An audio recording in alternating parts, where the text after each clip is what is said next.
Thanks करण। इतना तो मैं कर सकता हूँ ना तुम लोग के लिए।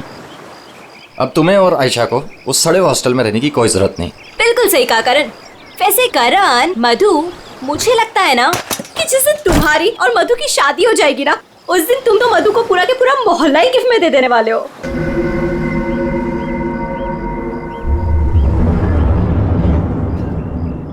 लगता है सामने वाले घर में कोई रहता है।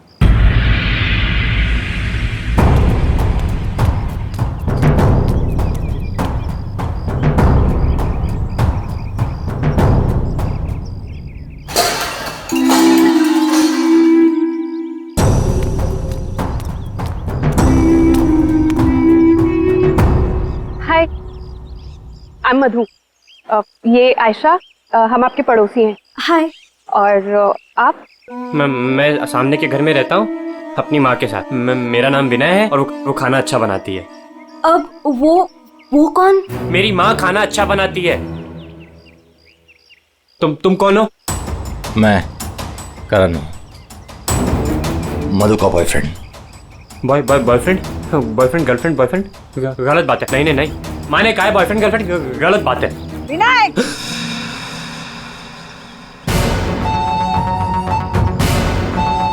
घर में चलो। कितनी बार मना किया है कि अजनबियों से मत बात किया करो। आ रहा हूँ ना। देखो, वो मेरी माँ है, उनको नमस्ते करो। अरे नमस्ते करो उनको। इधर आओ, इधर आओ। अंदर चलो। आ रहा हूँ। सुनो, 8 बजने से पहले घर के अंदर चले जाना, ठीक है? क्योंकि 8 बजने के बाद ना वो आ जाता है। वो कौन है? मरमैन। लेकिन याद रखना, दरवाजे खोलना मत। हम भी नहीं खोलते, कोई नहीं खोलता। ध्यान रखना, दरवाजे मत खोलना, ठीक है? मैं जा रहा हूँ, bye.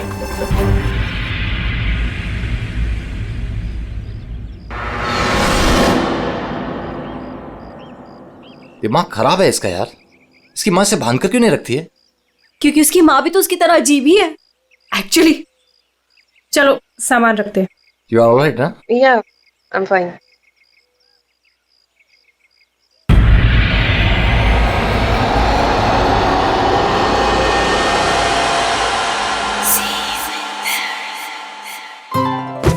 So beautiful. Thanks Karan, you really love me. अच्छा गाइस, सुनो ना, हम ना यहाँ पर एक कल गेट टुगेदर पार्टी करते हैं। व्हाट से? हाँ, कुछ भी करो यार, ये घर तुम्हारा ही है। और ये रही घर की चाबियां। एक सेकेंड, एक चाबी मैं रख लेता हूँ, क्या पता कब जरूरत पड़ जाए। आयशा, एक चाबी तुम भी रख लो। ये लो। थैंक्स। ओह नो, क्या हुआ? 6:40 हो गए। मुझे सर्विस सेंटर जाना था अपनी कार लेने, और उसके बाद फिर माँ को भी मिलने जाना है। करण, एक मिनट रुको। मुझे रास्ते में अपनी कजिन क्या ड्रॉप कर दोगे? वो प्रोजेक्ट कंप्लीट करना है मुझे। अरे तुम मेरे साथ चलोगी तो मधु का ख्याल कौन रखेगा? करण, मैं अपने घर में हूँ, जंगल में नहीं हूँ। तुम आयशा को लेकर जाओ, don't worry, I will be fine. Are you sure? Yes. Thanks Madhu. लेकिन मधु, अंदर से दरवाजा बहुत अच्छे से बंद कर लेना। ओके, ठीक है, चलो बाय।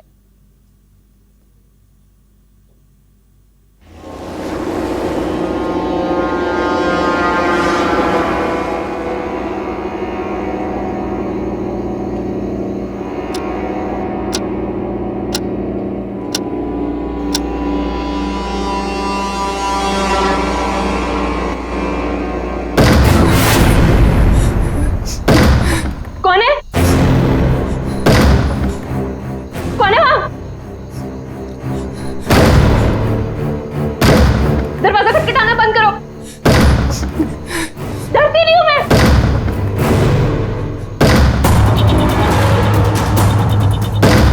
क्या करूं? यार करण को फोन कर।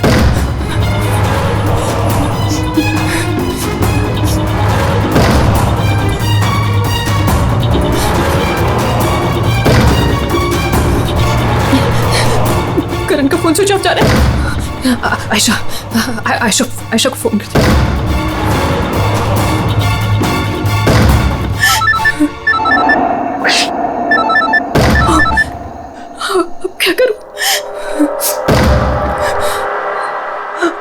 अंधेरा करती हूँ।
सही था यार, पर मजा आ गया।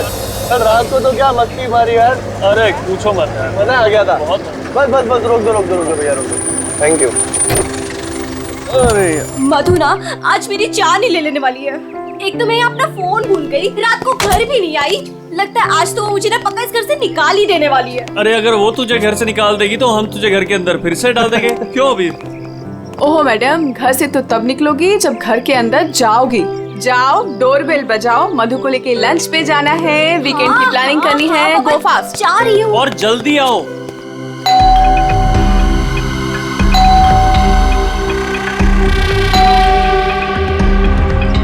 लगता है ना मैडम अभी तक सो रही है, दरवाजा ही नहीं खोल रही है। आयशा, तेरे पास इस घर की एक्स्ट्रा चाबी है ना? हाँ है। तो उस चाबी का क्या अचार डालेगी? जब चाबी है तो गेट खोलना, डोरबेल क्यों बजा रही है? ओ हाँ, मैं भी ना बिल्कुल पागल हूँ।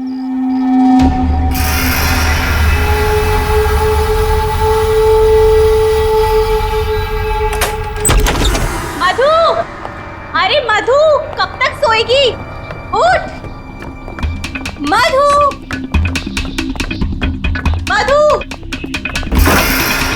मधु, अरे उधर देखो यार।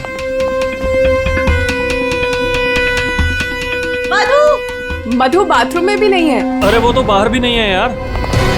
यार ये मधु कहाँ चली गई है? मुझे बहुत टेंशन हो रही है। तू ठीक तो होगी ना? मधु, मधु, मधु, मधु।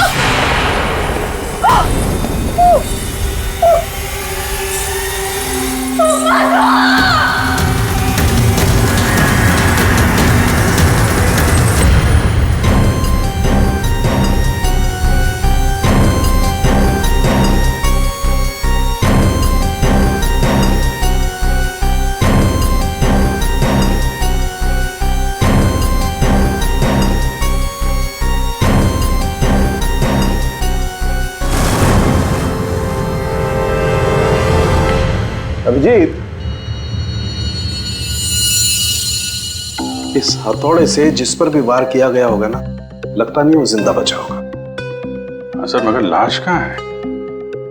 खूनी लाश ले गया और ये हैमर यहीं छोड़ गया। और हथौड़ा भी ऐसा जिस पर कहीं कोई फिंगरप्रिंट के निशान नहीं। और सर यहाँ पे तो कोई तोड़फोड़ भी नहीं मची हुई है, सब चीज अपने जगह पे। और दरवाजे का लॉक भी सही सलामत है, कोई फोर्स एंट्री नहीं है।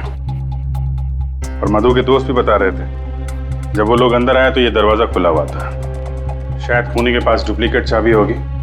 दरवाजा खोल के अंदर आया, मधु के सिर पे हथौड़ा मारा और गायब। मगर यहाँ खून के छींटे भी नहीं दिख रहे। हथौड़ा मारा तो खून तो बहना चाहिए ना? शायद खून साफ कर दिया होगा।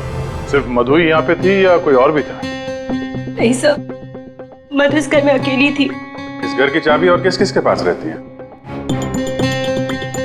सर, ये सवाल आपको करण से पूछना चाहिए सर। क्यों? करण से ही क्यों? करण ने ये घर आयशा और मधु के लिए लिया था, तो सर एक चाबी करण के पास भी थी। मधु और आयशा के लिए करण ने घर लिया था, क्यों? मधु करण की गर्लफ्रेंड थी सर।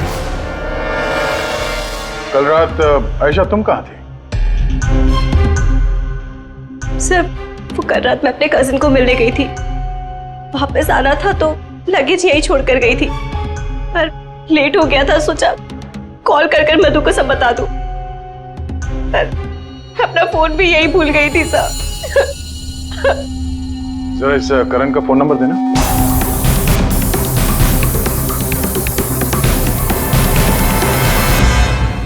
Sir of. वो मेरे पास उसकी मम्मी का नंबर है। कल करण जब मुझे कजिन के यहाँ छोड़ने गया था तो कह रहा था कि वो घर जा रहा है मम्मी के पास।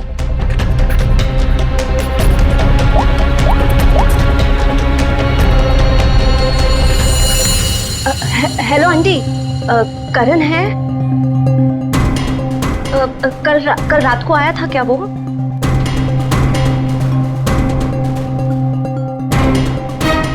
नहीं आंटी, कुछ नहीं, हो सकता है मधु के यहाँ गया हो। मैं आपको बाद में कॉल करती हूँ। तो करण कल रात अपने घर भी नहीं पहुंचा और यहाँ भी नहीं आया। सर मुझे आपको एक बात बतानी थी। वो हमारे नेबर्स जो है ना, उन्होंने कहा था कि यहाँ पर एक हैमर मैन आता है रात को, तो कहीं उसने तो कुछ नहीं कर दिया। Hammer man? किसने बताया तुम्हें? ये कौन है? विनय बेटा, कोई आ रहा है? हाँ माँ, कोई याद हो रहा है।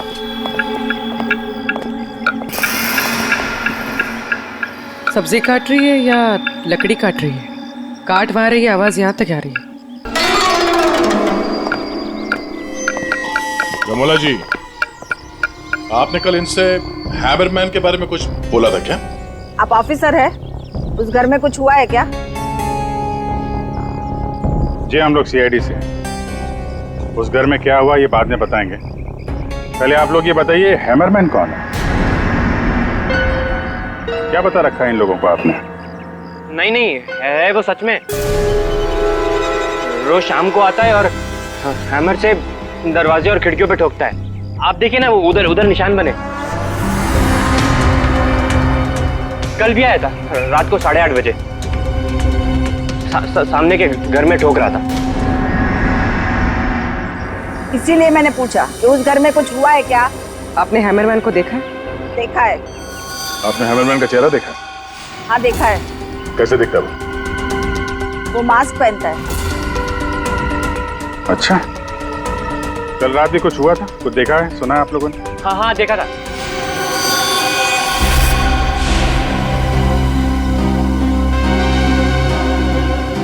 रमोला जी,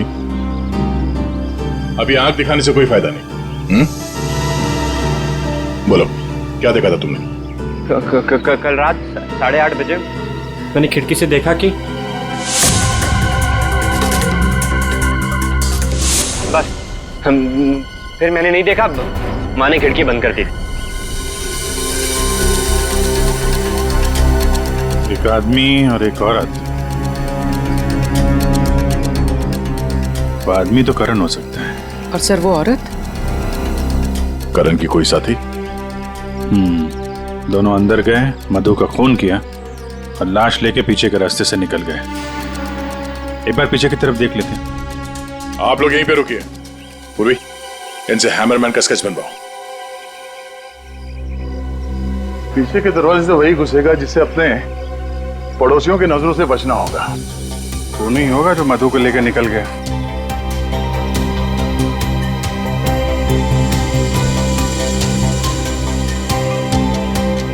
ऐसा कैसे हो सकता है कि कोई भी निशान नहीं छोड़ा? मधु को मार करके लेके गया तो भी कुछ ना कुछ तो छोड़ा होगा कोई।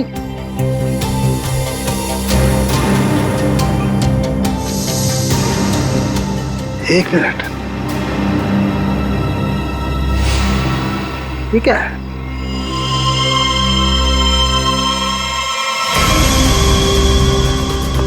कुछ अलग से?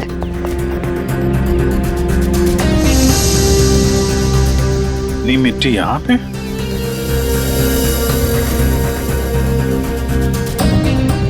लगता है किसी ने यहाँ पे पैर वैर धुले हैं। इसलिए मिट्टी यहाँ पे है।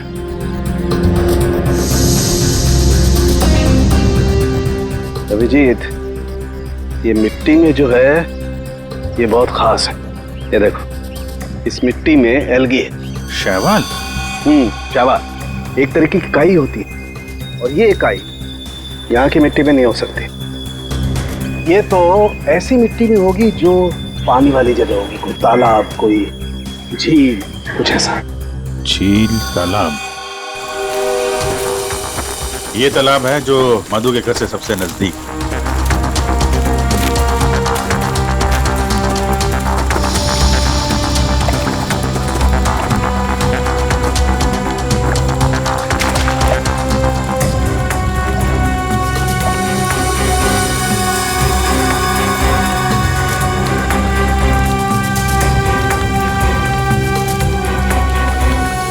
क्या अभिजीत, ये देखो, यही कीचड़ वाली मिट्टी उस मधु के घर में है।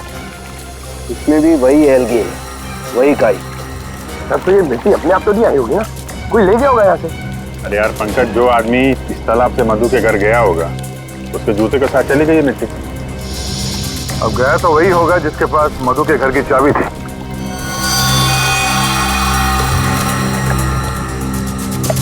पर कौन गया होगा? अब चाहे वो हैमरमैन हो या फिर कोई और। हैमरमैन? ये हैमरमैन ने किया है क्या? वो काम तो उसी का ही लग रहा है। हाँ,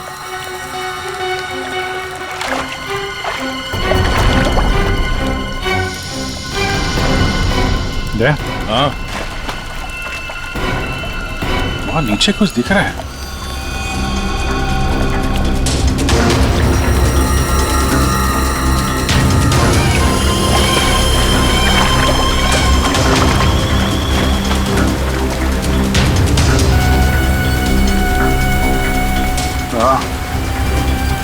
कुछ है तो सही वहां पर। डाइवर्स को बुलाते हैं और क्रेन भी।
रोहित, ये करण की कार है ना?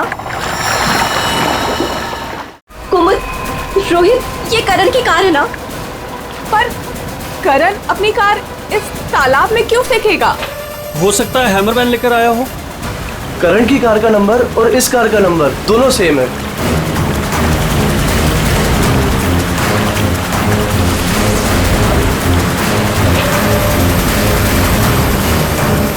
लेकिन ये कार यहाँ आई कैसे होगी?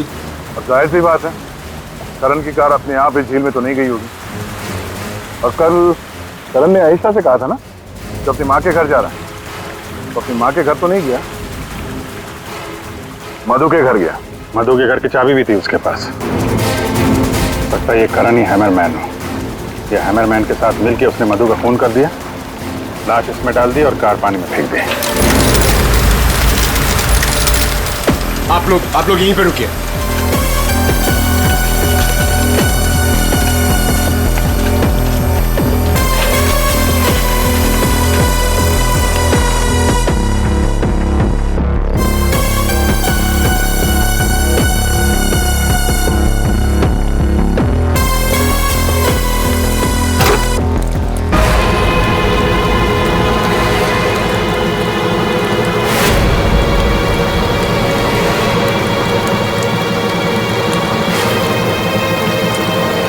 ओह नो, ये तो करण है।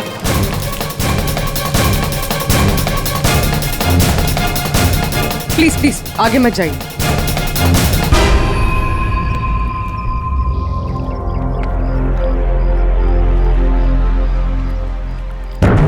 खोपड़ी बुरी तरह से टूट गई है, किसी भारी चीज से वार किया है। थोड़े से ही मारा होगा, हैमरमैन ने मारा है। सर मतलब हैमरमैन ने करण को मारकर लाश गाड़ी में डाल दी और गाड़ी तालाब में फेंक दी। फेंका नहीं पूर्वी, इधर ढलान पे धक्का दिया और गाड़ी सीधा झील में। सर मगर अगर गाड़ी को धक्का मार के वहां तालाब में डाला है तो फिर ये नॉर्मल पतला दुबला आदमी नहीं होगा सर, ये हैमरमैन बहुत तगड़ा होगा सर, हट्टा कट्टा। या फिर दो लोग होंगे। अब ये करण तो मिल गया, मधु को ढूंढना है।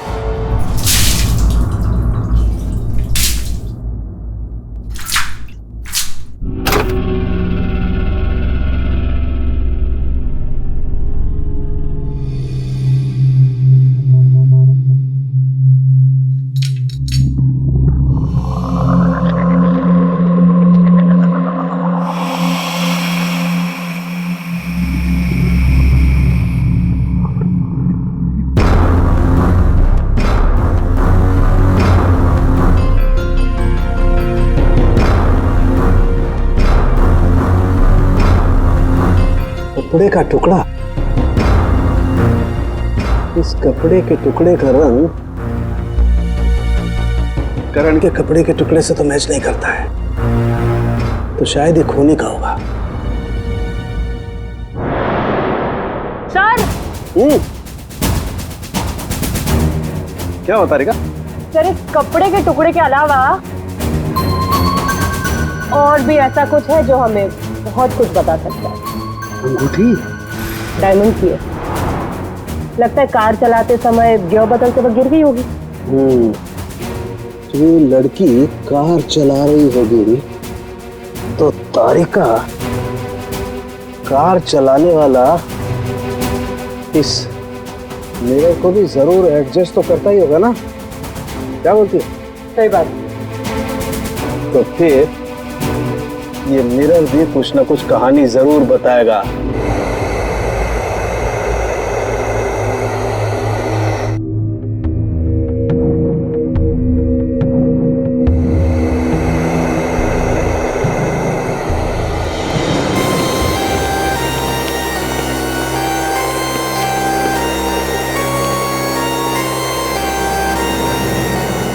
शीशे के बाल सुखा रहे हैं क्या? पूरा शीशा सुखा रहा हूं। जब ये सूख जाएगा ना बहुत कुछ बोलेगा, लेकिन फिलहाल ये करण ने और अंगूठी ने जो बोला है वो सुन लीजिए। इस हथौड़े पर जो खून लगा है ना, बस ये करण के खून से मैच होता है।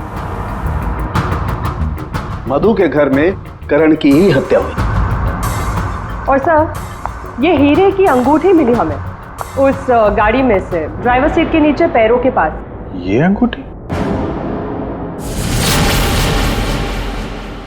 ये तो मधु की है।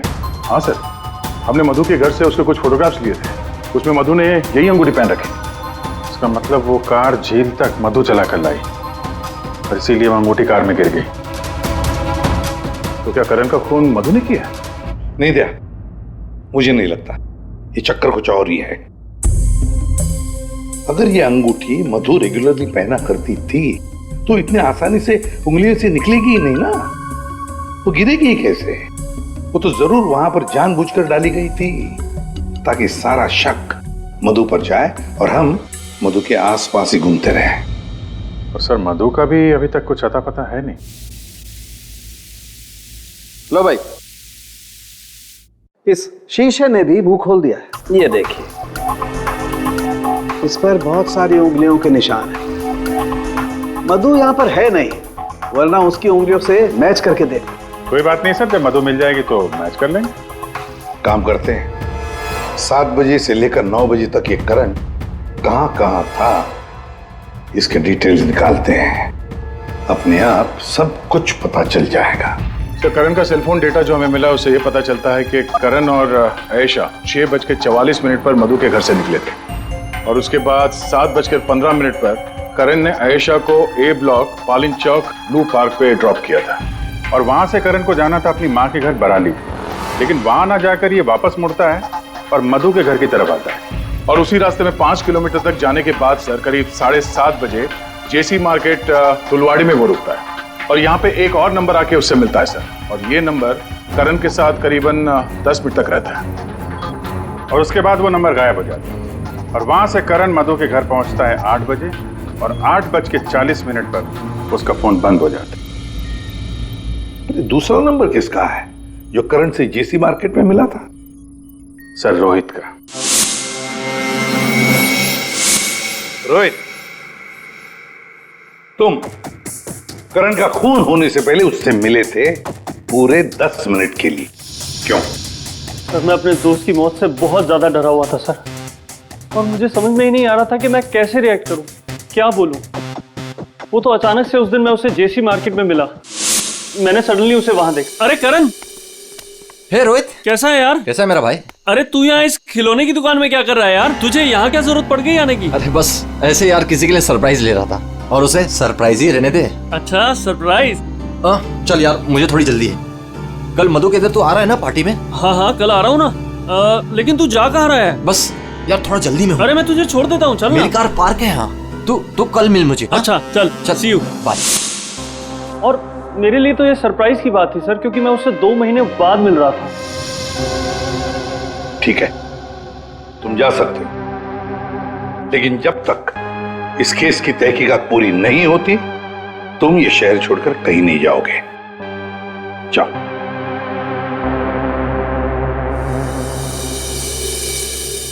बड़ी अजीब बात है, ये करण अपनी मां से मिलने जाता है लेकिन वहां नहीं जाता है खिलौने की दुकान में। क्यों? और फिर क्या खरीदता है वहां पर? और किसके लिए? उसने वहां से जो कुछ भी खरीदा होगा वो लेकर वो सीधे मधु के घर गया। तो कहीं उसने वहां से ये मास्क तो नहीं किया? और वहां से वो मधु के घर पहुंच गया जहां पे हैमरमैन उसका इंतजार कर रहा था, जिसने खून कर दिया उसका। अब ये तो कुमुद ही बता सकती है। कुमुद?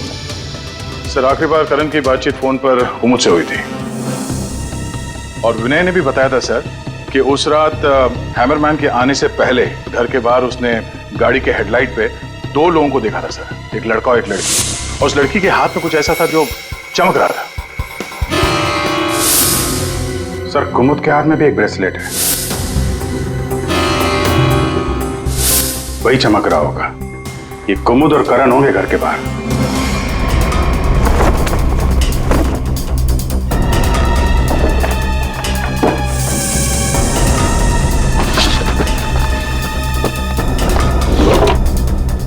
जब से करण की लाश मिली है तालाब में, तब से खूनी और भी होशियार हो गया है।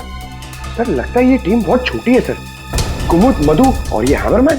सर लेकिन ये हैमरमैन मिले तो सही, अभी तक तो सिर्फ उसका हैमर ही मिला है तो उसने हमारे लिए छोड़ा है। मैन तो गायब ही है। सर ये कुमुद तो भागने की तैयारी से घर से निकली, सारे कपड़े लेकर भागी और उसका मोबाइल भी स्विच ऑफ आ रहा है। अरे ये कहां से आ गए यहाँ पे? कौन कहां से आ गया? ये देखो। इसका मतलब है ये कुमुद रमोला और विनय को पहले से जानती थी। एनवेलप पे डेट पिछले महीने की है और ये कुमुद बोल रही थी कि ये रमोला और विनय को पहले कभी मिली ही नहीं। तो कहीं ये माँ बेटे रमोला और विनय इस पूरे साजिश में शामिल तो नहीं है? मिलते हैं माँ बेटे से।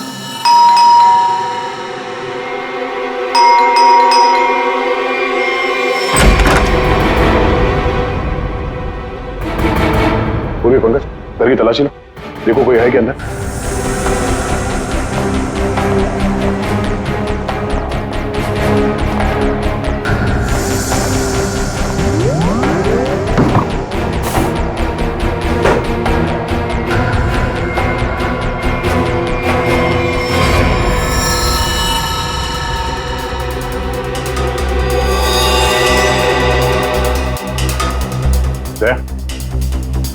हाँ,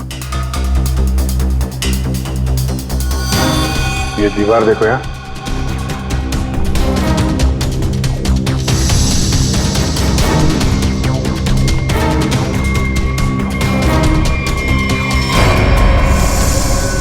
पेंट अभी ताजा है।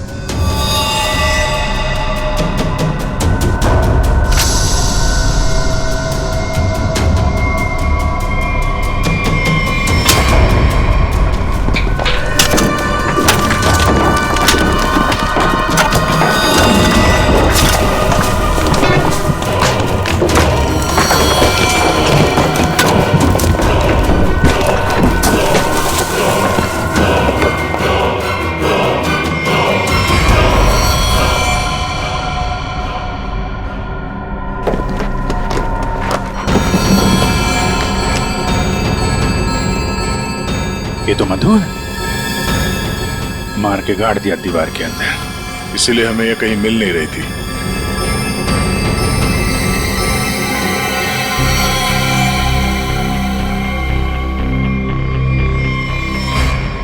सर इसे भी हथौड़े से मारा। इसके सर पे भी वैसी ही चोट है जैसे करण के सर पे थी। यार ये जो कुछ भी हुआ है कल रात 8:30 बजे के बाद ही हुआ है। बारिश के दिनों में ये दीवार इतनी जल्दी सूख कैसे गई? इस दीवार के प्लास्टर को सुखाने के लिए कहीं से हीटर या इंडस्ट्रियल हीटर मंगाया होगा। सर अभी यहाँ पे रास्ते पे मोड़ पे मैंने एक वो जो इंडस्ट्रियल इक्विपमेंट भाड़े पे देते ना सर, उसकी दुकान देखी थी सर। जाके पता करो। टोनी है बहुत चालाक, अच्छी प्लानिंग कर रखी थी। इसको मालूम था कि मधु यहाँ सामने वाले मकान में रहने आने वाली है। और यहाँ पे हैमरमैन होने का अफवाह फैला दिया ताकि शक उस पे नहीं हैमरमैन पे जाए। और तीनों फरार हैं, रमोला, विनय और कुमुद। सर मैंने इंडस्ट्रियल हीटर के सप्लायर के बारे में पता किया। इनको रमोला और विनो के बारे में पता है, इन्होंने ही सप्लाई किया था वो हीटर। अच्छा, अब जो ये फोटो देखिए, यही माँ बेटे आए थे आपके पास? हाँ सर, ये तो मेरे बहुत पुराने ग्राहक हैं। पुराने ग्राहक? जी सर, वो मेरे पड़ोस वाली दुकान से नाटक का सामान लेते थे भाड़े पर। और सर ये कोई किराएदार नहीं है, ना ही माँ बेटे, एक नंबर के फ्रॉड हैं, फ्रॉड। अपने आप को एक्टर बताते हैं सर। आपको पता है ये दोनों कहाँ रहते हैं?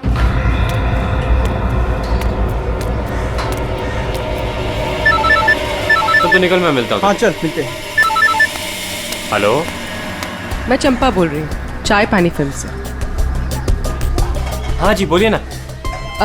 आपकी एक्टिंग के इतने चर्चे सुने हैं और आपका नंबर मुझे इतनी मुश्किल से मिला है। बस हमने डिसाइड कर लिया है, हम आपको अपनी अगली फिल्म में लॉन्च करेंगे।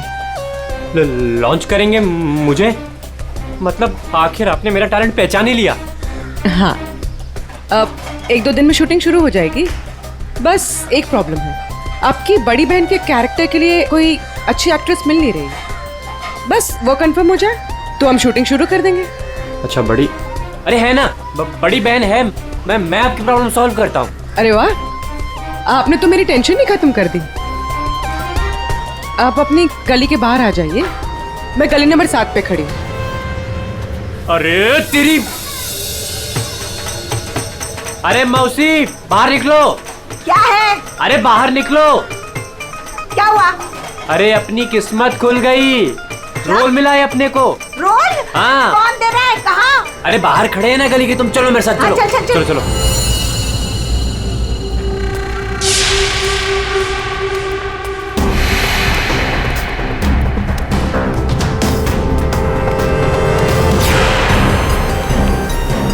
CID?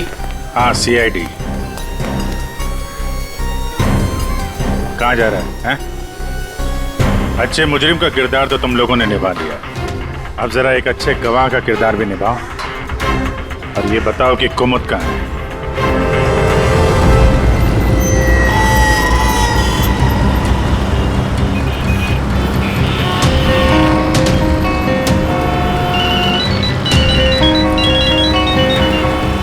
अरे तुम यहाँ हो, मैंने ध्यान ही नहीं दिया। तुमने क्यों कॉल किया मुझे? सब जानते हो फिर भी।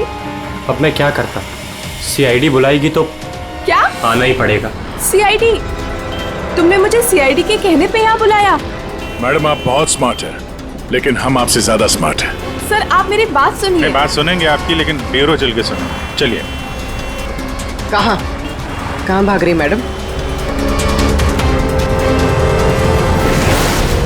पैदल ही जाएगी क्या सीआईडी ब्यूरो तक? गाड़ी लाए हम तुम्हारे। चल।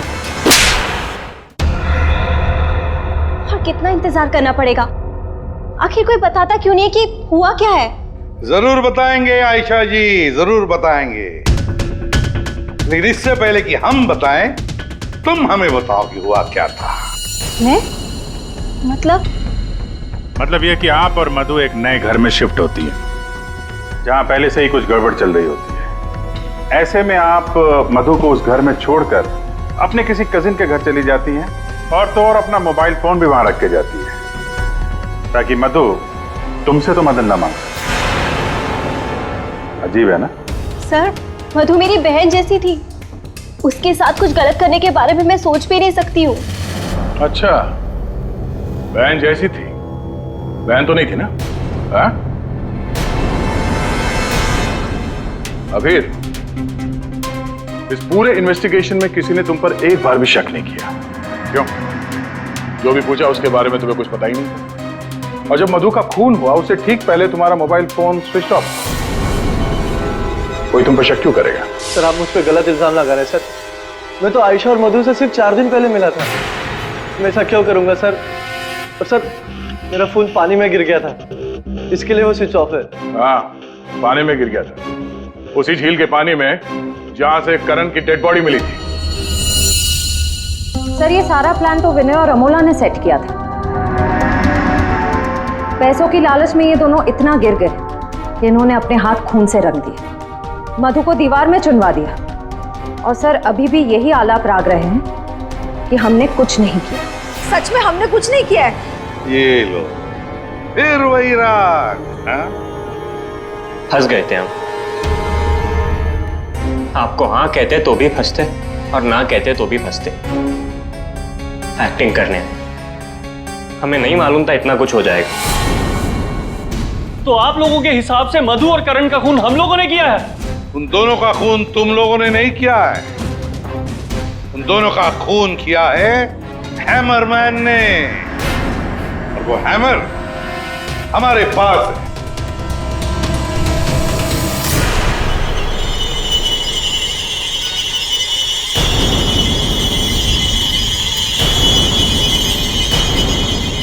कुमुद, ये कहाँ थी? ये हैमर छुपाने गई थी, हमने ढूंढ निकाला, है ना? I'm sorry रोहित, मुझे माफ कर दो। तुमने मुझसे वादा किया था कि तुम मेरा नाम नहीं लोगे, मैं तुम्हें छोड़ूंगा।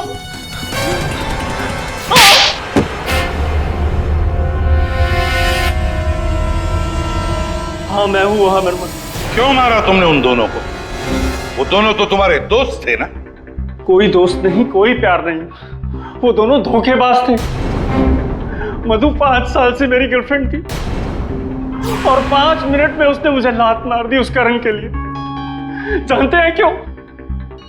क्योंकि उसके पास पैसा था, और उसी समय मैंने डिसाइड किया कि मैं उससे बदला लूंगा, उन दोनों से। तुमने इसका साथ क्यों दिया? मैं रोहित से बहुत प्यार करती हूँ, मुझे उसका साथ देना पड़ा। तैयारी तो तगड़ी कर रखी थी तुमने। 3 महीने से प्लान कर रहा था मैं, उन दोनों को एक दर्दनाक मौत मारने की। बस इंतजार कर रहा था। 3 महीने का इंतजार? किस चीज के लिए? सही वक्त का इंतजार। और वो सही वक्त तब आया जब मुझे करण ने मधु के लिए घर ढूंढने के लिए कहा, और उसे मैंने ये वाला घर दिला दिया, और उसके बगल वाला घर मैंने कुमुद के नाम से रेंट पर ले लिया, और वहां इन दोनों घोचुओं को रखा, इन बेवकूफों को। और हैमरमैन बनने का प्लान बनाया। बन गए हैमरमैन, ताकि तुम पर कोई शक न करे। हाँ, मानना तो मैं करण को भी चाहता था, लेकिन उस रात नहीं। उस रात मैं सिर्फ मधु को मारने आया था। मैं हैमरमैन बनकर मधु के घर में घुस गया।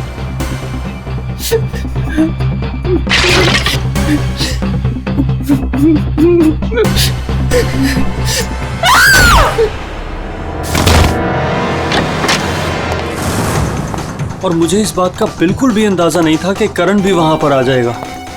वो मधु के साथ मजाक करने आया था, नकली हैमरमैन बनकर। उसने मास्क, जब मैंने उसे मार दिया तब मुझे पता चला कि वो दरअसल करण ही था।